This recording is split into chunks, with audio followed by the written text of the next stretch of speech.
Caroline Forest de Marianne nous a rejoint, Yves Tréhard du Figaro et Franz-Olivier Gisbert est toujours avec nous. D'abord une première question, on vient de voir ces 11 candidats, d'ailleurs il fallait respecter absolument le temps de parole des uns et des autres. C'est utile, nécessaire, ces petits candidats, Caroline ? Honnêtement, je pense qu'on est arrivé à un stade où il faut qu'on se pose des questions sur si, dans une époque où la démocratie est partout, où ces candidats peuvent s'exprimer via leur site internet, ils s'en privent pas, est-ce que c'est nécessaire que l'élection présidentielle serve aussi de grande foire à absolument tout le monde? Parce non, que franchement, chez je suis eux, pas sûre. aujourd'hui, il y a des milliers de Français, millions de Français qui sont à table en train de déjeuner.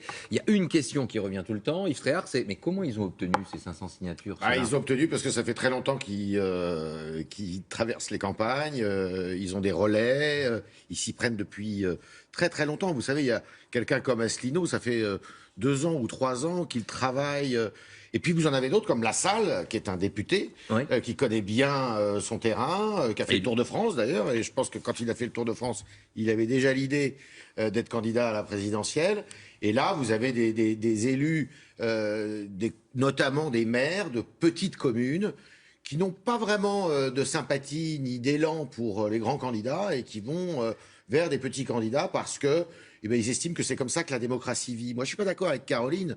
Je pense qu'il n'y a pas, de toute manière, il n'y a pas de système parfait pour empêcher des gens qui veulent y aller. Certains évoquent le fait qu'on mette 3000 finalement signatures. Mais attendez, non, parce que d'ailleurs, il y a une chose qui est quand même très importante, c'est que chez les petits candidats, je suis désolé, chez beaucoup d'entre eux, mais ils disent des choses qui sont beaucoup plus sensées que les grands candidats. Tu charries, là. Mais si, Mais quel mais démago, si, certains, franchement. Mais c'est Non. pas parce qu'on s'appelle Franz-Olivier Gisbert et qu'on appartient au système qu'on Oh, est obligé.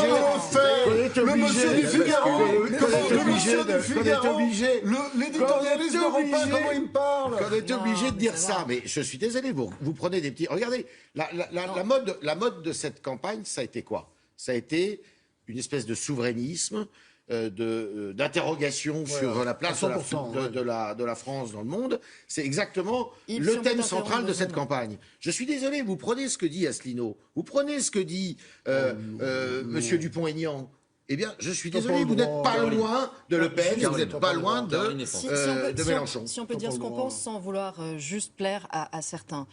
Sincèrement, il y a des petits candidats qui sont là parce qu'il y a des partis politiques qui veulent diviser d'autres voix et qui les ont fait monter. Il y a des petits candidats qui sont là parce que même si on ne fait pas 5%, on peut se faire rembourser des frais de campagne et imprimer des affiches et des livres qui peuvent servir pour son mouvement ou sa secte pendant des années jusqu'à 800 000 €. Donc moi, je pense juste qu'il faut un peu durcir les conditions de remboursement des fonds publics pour que ça ne serve pas à financer une campagne présidentielle qui ressemble parfois plus à un forum Internet. Maintenant, est-ce que parmi les petits candidats, il y a des voix intéressantes sur certains points? Oui, bien sûr. Mais on peut quand même être un peu plus exigeant. Avançons juste sur...